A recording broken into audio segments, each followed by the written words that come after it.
Hello बच्चों, कैसे हैं आप सब। तो नया चैप्टर है क्लास 11th अप्लाइड मैथ्स का chapter number 2, indices and logarithm. ठीक है।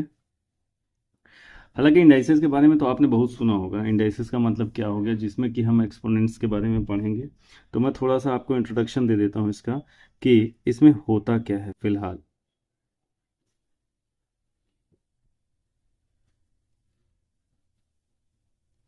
इंट्रोडक्शन। ठीक है। अब देखिए, जैसे अब मतलब कि अगर कोई नंबर है, बचपन से जो हम पढ़ते आए हैं कि कोई नंबर है, अगर ये 2 पावर 3 है, इट मीन्स क्या होता है, 2 × 2 × 2, यानी कि 2 मल्टीप्लाई होगा 3 times by it self. Clear है।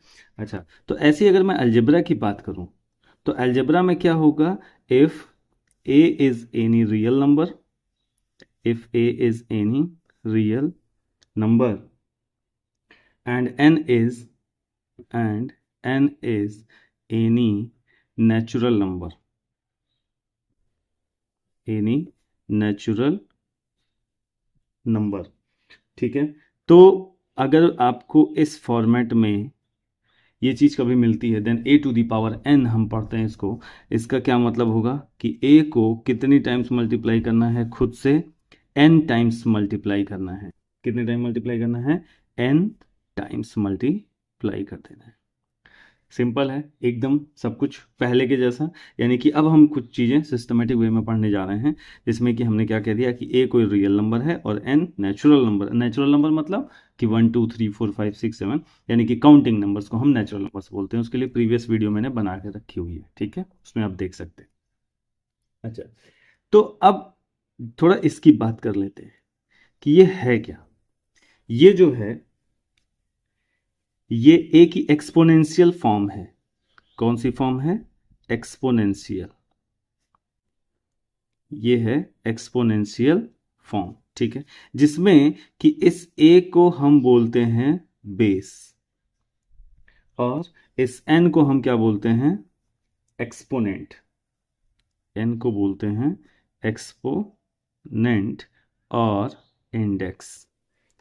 अब आपके दिमाग में ये चल रहा होगा कि सर हम तो इसको a⁴n हमेशा बोलते हैं। बिल्कुल बोलते हैं, आम भाषा में हम इसको पावर ही बोलते हैं या रेज टू द पावर ऐसा बोलते हैं। लेकिन एक्चुअल में क्या है, इसका नाम क्या है, एक्सपोनेंट या इंडेक्स होता है। ठीक है। तो ऐसी कुछ छोटी छोटी जानकारी हैं, कुछ इन्फॉर्मेशन हैं, जैसे कि a⁴ अगर 0 कर दूं मैं, तो क्या हो जाएगा, ये हमेशा 1 होता है। जैसे 2 × 0 मतलब 1 होता है। ठीक है। अब आपने देखा कि अगर कोई नंबर ए है और उसकी पावर -n है, बच्चे बहुत कंफ्यूज होते हैं इसके बारे में। तो इसका क्या मतलब होता है, इसका मतलब ये होता है बेटा कि अगर ये देखिए, अगर मैं इसको रैशनल फॉर्म में लिखना चाहूं, तो क्या मैं इसको ऐसे लिख सकता हूं, a⁴ तो रैशनल में क्या होगा, एक न्यूमरेटर और एक डिनोमिनेटर। अगर अभी आपको किसी भी जगह पे अगर कोई भी नंबर है, अगर वो न्यूमरेटर में हो या डिनोमिनेटर में हो, उसकी पावर अगर नेगेटिव है, इट मीन्स कि उसने अपनी जगह को चेंज किया है। अभी ये न्यूमरेटर में है, इट मीन्स कि ये एक्चुअल में कहाँ रहा होगा, ये डिनोमिनेटर में रहा होगा। तभी तो ये डिनोमिनेटर से कहाँ आ गया, जब न्यूमरेटर में चला गया तो इसकी पावर क्या हो जाएगी, नेगेटिव हो जाएगी। जैसे अगर मैंने क्या कर दिया, 1/2²। ठीक है। तो अगर इसको मैं फ्रैक्शन में नहीं लिख के मैं इसको ऐसे लिखूं न्यूमरेटर में, तो ये पावर क्या हो जाएगी, -2 हो जाएगी। सिमिलरली अगर डिनोमिनेटर में ही 3⁻²- है, मतलब कि इसने अपनी जगह को चेंज किया है, पोजीशन को चेंज किया है, ये कहाँ होना चाहिए, एक्चुअल में ये डिनोमिनेटर में होना चाहिए। तो can I right like this. बात समझ में आई। तो ये छोटा सा बेसिक कॉन्सेप्ट था। ठीक है, आगे चलते हैं। अब देखिए, कुछ एग्जांपल्स ले लिया हमने, कि जैसे मान लो हमारे पास x⁴ क्या होती है, 1। 2⁴ 1 होती है। ठीक है। अगर मैं 2⁻³ लिख दूं, तो इसका क्या मतलब हुआ, 1/2³ यानी कि 1/2 × 2 × 2 हो जाएगा। बात समझ में आ रही है। लेकिन थोड़ी सी कंफ्यूजन बच्चों को यहाँ होती है कि -2⁻³ लिख दिया तो क्या होगा। तो भैया सिर्फ और सिर्फ -2 का ही आपस में मल्टीप्लाई होगा 3 टाइम्स। तो पहले मल्टीप्लाई करते टाइम हम सबसे पहले क्या करते हैं, साइंस को मल्टीप्लाई कर देते हैं। तो यहाँ पे माइनस इंटू माइनस क्या हो जाएगा, plus, plus into minus minus, 2 two जा 4, 2 जा 8 हो जाएगा। ठीक है, हालांकि अप्लाइड मैथ्स की यही सारी चीज़ें मुझे सबसे अच्छी लगती है कि इसमें बेसिक्स आपके स्ट्रांग होते चले जाते हैं। जो चीज़ें आपने 9th और 10th में स्किप करी हैं वो यहाँ पे आप अच्छे से कर सकते हैं। ठीक है, चलिए, तो अब ये तो बात हो गई इंट्रोडक्शन की। अब हम बात करने जा रहे हैं कि लॉज ऑफ एक्सपोनेंट्स क्या होते हैं। लॉज ऑफ एक्सपोनेंट्स, ठीक है, जैसे कि अगर हमारे पास कुछ नंबर्स हैं जिनका यानी अगर अर्थमेटिकल ऑपरेशन करना है, यानी कि एडिशन करना है, सब्ट्रैक्शन करना है, मल्टीप्लिकेशन करना है, डिवीजन करना है, तो ये सारी चीज़ें कैसे सॉल्व करेंगे अगर वो एक्सपोनेंशियल फॉर्म में लिखे हुए हैं। ठीक है, तो इसमें खाली फॉर्मूले हैं, वो मैं आपको बता देता हूँ और एक्सप्लेन करते चलते हैं। हालांकि उनकी प्रैक्टिस हम सारी करेंगे क्वेश्चंस में।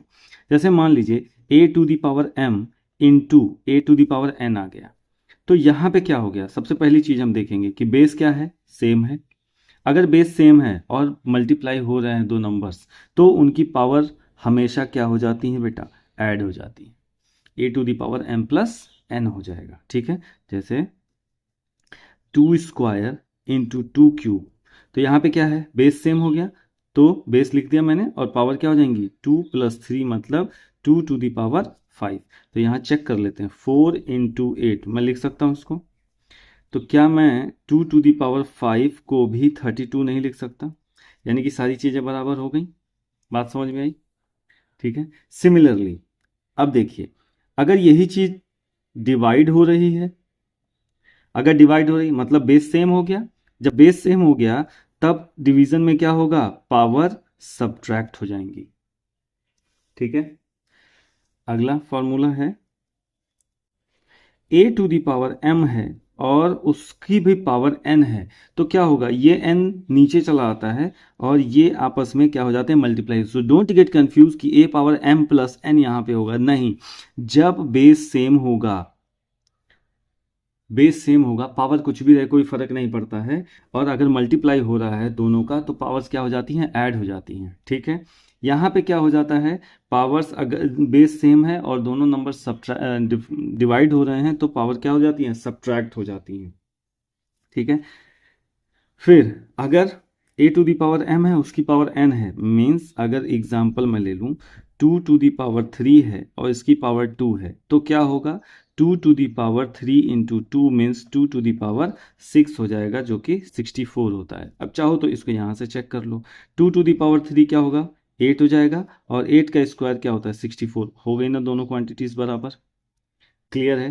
क्लियर है, कोई समस्या यहाँ तक? तो आई डोंट थिंक यहाँ पे कोई प्रॉब्लम आने वाली है। ठीक है, नेक्स्ट क्वेश्चन, नेक्स्ट फॉर्मूले पे चलते हैं। नेक्स्ट फॉर्मूला क्या है कि अगर a by b whole to the power m है तो क्या हो जाएगा, ये सीधे नीचे आ जाएगा, a to the power m upon b to the power m हो जाएगा। ठीक है, जहां पे provided b is not equals to 0, तो क्यों, क्योंकि अगर b अगर 0 हो गया तो ये क्या हो जाएगा, ये टर्म 0, डिनोमिनेटर 0, तो फंक्शन जो है हमारा क्या हो जाएगा, वो नॉट डिफाइंड हो जाएगा। ठीक है, क्लियर है। अगला a to the power m, ठीक है, into b to the power m। अब की बार क्या है, अब तक हमने क्या पढ़ा था कि बेस सेम होता था और पावर डिफरेंट होती थी, मल्टीप्लाई होता था तो क्या हो जाता था, एड अप हो जाता था। लेकिन यहाँ पे क्या है, यहाँ पे इस बार बेस डिफरेंट है, और जब बेस डिफरेंट है, पावर सेम है, यानी कि एक्सपोनेंट सेम है, तो क्या होगा, कुछ नहीं, सीधे सीधे ये दोनों मल्टीप्लाई हो जाएंगे और इनकी पावर m हो जाएगी। अभी देखो ऊपर यही चीज पढ़ी हमने कि m नीचे आ गया, m इसके यहाँ पे आ गया। ठीक है, और यहाँ पे क्या हो जाएगा, a to the power m b to the power m, बात बराबर हो जाएगी। ठीक है, चलिए अब इसके बाद अगला चलते हैं कि अगर a to the power n equals to b to the power n है, तो अब यहाँ पे ये दोनों पावर्स हमको इक्वल दे दी गई हैं, बेस डिफरेंट है, लेकिन n provided n not equals to 0 है, तब क्या होगा, a b के बराबर हो जाएगा। ठीक है, यानी कि अगर बेस डिफरेंट है और पावर सेम है, n 0 मतलब कि पावर जो है 0 नहीं है, तो ये दोनों बेसेस क्या हो जाएंगे, आपस में इक्वल हो जाएंगे। ठीक है, और इसी का दूसरा रूप ये भी है कि अगर a to the power m equals to a to the power n हो जाए, जहाँ पे a क्या है 1 के बराबर नहीं है अगर, तो क्या हो जाता है m इक्वल्स टू n हो जाता है। क्लियर है? तो देखिए अभी तक जो हमने एक्सपोनेंट्स पढ़े हैं, जो पढ़े एक्सपोनेंट्स, ये सब क्या थे? ये नंबर्स थे, नेचुरल नंबर्स थे। ये हमारे पास क्या थे? ये m and n are natural numbers, और इनके बारे में आपने पहले पढ़ा भी था। तो अब as a 11th class student हम क्या पढ़ने जा रहे हैं? जो m और n होंगे वो रैशनल नंबर्स के फॉर्म में आ जाएंगे। रैशनल नंबर्स मतलब कि फ्रैक्शन होंगे। फ्रैक्शन जैसे x square equals to m अगर दिया हुआ है तो x इक्वल्स टू क्या हो जाता है? अंडर रूट m हो जाता है। लेट्स से हम वहां चलते हैं, ठीक है? तो अब हमारा नया टॉपिक क्या है? Fractional indices. इनको हम सर्ट्स भी बोलते हैं। क्या? It is also called surds. ठीक है, ठीक है। इसमें हम सबसे पहली चीज हम क्या पढ़ने वाले हैं? स्क्वायर रूट पढ़ने वाले हैं। ठीक, तो अब बात करने जा रहे हैं स्क्वायर रूट की। तो स्क्वायर रूट का मतलब क्या होता है कि जैसे 4 किसका स्क्वायर रूट है? स्क्वायर रूट ऑफ 2 है। ठीक है, मतलब कि 2 को अगर दो बार आपस में मल्टीप्लाई करेंगे तो हमको ये वाला नंबर मिल जाएगा। तो अगर इसकी डेफिनेशन पूछी जाए तो क्या कह सकते हैं? यानी कि square root of any positive real number a is that number which when multiply by itself gives a as product. ठीक है, तो मान लीजिए कि हमने मान लिया let b is square root of a, तो क्या हो जाएगा? यानी कि अगर b को b से मल्टीप्लाई कर दूंगा मैं तो मुझे a मिल जाएगा। जैसे अगर अलजेब्रा में चलें कि 9 is a square root of square root of किसका है? 3, यानी कि 3 इंटू 3 किया तो हमको क्या मिल जाएगा? 9 मिल जाएगा बच्चों। ठीक है, चलिए इट मीन्स कि ए अगर हम यहाँ आ गए तो बी स्क्वायर इक्वल्स टू क्या हो जाएगा? ए हो जाएगा। ठीक है, और अगर इसी को और सिंप्लीफाई कर दें तो बी इक्वल्स टू क्या हो जाएगा?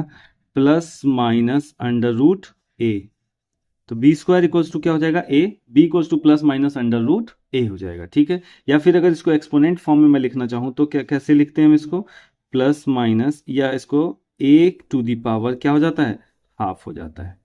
B equals to a to the power half हो जाता है। ठीक है, तो अब ये जो स्क्वायर रूट है ना, ऐसे ही हमारे cube root, fourth root up to nth root तक चला जाता है। इट मीन्स जैसे इसका क्या मतलब हुआ कि अगर मान लीजिए बी क्यूब इक्वल्स टू ए आ रहा है तो बी इक्वल्स टू क्या हो जाएगा?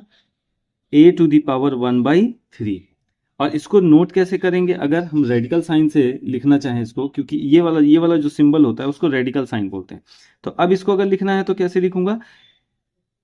ये यहाँ पे 3 आ गया। इट मीन्स कि क्या हो गया? ए टू दी पावर 1/3 हो गई। सिमिलरली कि b to the power n equals to a है तो क्या हो जाएगा? b equals to a to the power 1/n हो जाएगा। या फिर इसको रेडिकल साइन में लिख दूं मैं तो यहाँ पे n और ये a। आप इसको ऐसे नहीं लिख सकते, it is never equals to n under root a। ये इसके बराबर कभी नहीं होगा। जब भी आएगा तो ये इसकी लैप में रहेगा, ये गोद में इसकी बैठा रहेगा। ठीक है, तो हम बोलेंगे कि ये पावर 1/n या 1/4 1/3 वट एवर जो भी नंबर यहाँ पे होगा, ये अंदर वाले की पावर उतने फ्रैक्शन में हो जाएगा। ठीक है, जैसे मान लीजिए एग्जाम्पल मैंने ले लिया आपको 27, यहाँ पे 3 लिख दिया। इट मीन्स क्या, मुझे अंदर 3 × 3 × 3 यानी कि 3 पेयर्स जब बनेगा तभी कोई नंबर बाहर निकलेगा। एक और एग्जांपल ले लेते हैं, जैसे ये यहाँ पे 3 ले लिया हमने और ये हो गया 64, मतलब कि यहाँ पे मुझे कितने का पेयर चाहिए होगा, 3 का, तब ये बाहर निकलेगा। बात समझ में आ रही है? अगर यही चीज यहाँ पे 2 होती या यहाँ पे कुछ ना दिया होता, सिर्फ 64 होता, तो क्या हो जाता, मैं पेयर खोज लेता, पेयर हो गया, ये बाहर आ गया। क्योंकि अगर सिर्फ और सिर्फ रेडिकल साइन है तो ये बाय डिफॉल्ट 1/2 हो जाता है, ठीक है। और अगर यहाँ कोई नंबर दिया हुआ है तो इसने आपको अपनी प्रॉपर्टीज बता दी, ठीक। एक और एग्जांपल ले लेते हैं, जैसे मान लीजिए हमारे पास क्या है, 8⁴ है। इसका क्या मतलब होगा, तो इसका मतलब, अब मैं क्या सोच रहा हूँ कि 8 स्क्वायर है और पावर 1/3 है। इट मीन्स कि इसको पहले मैं अलग कर लूँ, 8 का स्क्वायर कर लिया, पावर 1/3 कर लिया, ठीक है। तो क्या हो जाएगा, यानी कि अब ये इसकी गोद में आ गया रेडिकल साइन की, और ये 8 स्क्वायर हो गया। अब मुझे इसकी वैल्यू निकालनी है, तो मैं क्या सोच रहा हूं कि अगर 8 को मैं क्या किसी नंबर का के 3 टाइम्स के पेयर्स बना सकता हूं, बिल्कुल बन रहा है। इसको ऐसे लिख सकता हूं। अब तो आई होप कि आपकी समझ में आ चुका होगा। मतलब अब ये 3 का पेयर बन गया, और एक बार बाहर, यानी कि यहाँ पे 2 है ना, सीधी सीधी बात है, इसको पूरा लिख लेते हैं, 2 × 2 × 2 × 2 × 2 और यहाँ पे 3 था ही। तो ये क्या हो गया, अब एक 2 इसमें से बाहर, एक 2 इसमें से बाहर, तो 2 × 2 मतलब कि क्या हो गया, 4 हो गया। बात समझ में आई, ठीक है। अच्छा, अब आप सोच रहे होंगे कि सर आपने इसको 8⁻⁴ को का स्क्वायर क्यों नहीं लिया। भैया कोई भी ले लो, कोई फर्क नहीं पड़ता। कोई फर्क पड़ेगा क्या, अरे भाई ये अब क्या हो जाएगा, 8 हो जाएगा और ये इसका स्क्वायर हो जाएगा, ठीक। अब मैं क्या, मुझे पता है कि क्यूब रूट ऑफ 8 कितना हो जाता है, 2 हो जाता है। क्यों, क्योंकि 2 × 2 × 2 करके, और ये स्क्वायर मैं एज इट इज रहने देता हूँ, ठीक है। अब इनका पेड़ बना, ये बाहर, 2 का स्क्वायर मतलब क्या, 4, सेम ही तो आंसर आया। कहने का मतलब है कि आप पावर्स को कैसे भी यूटिलाइज कर सकते हैं, कोई समस्या नहीं है। बस हमको उनका रूल्स पता, बेसिक्स स्ट्रांग होने चाहिए, अपने आप ये सॉल्व हो जाएगा, ठीक है। क्लियर है, चल दें आगे।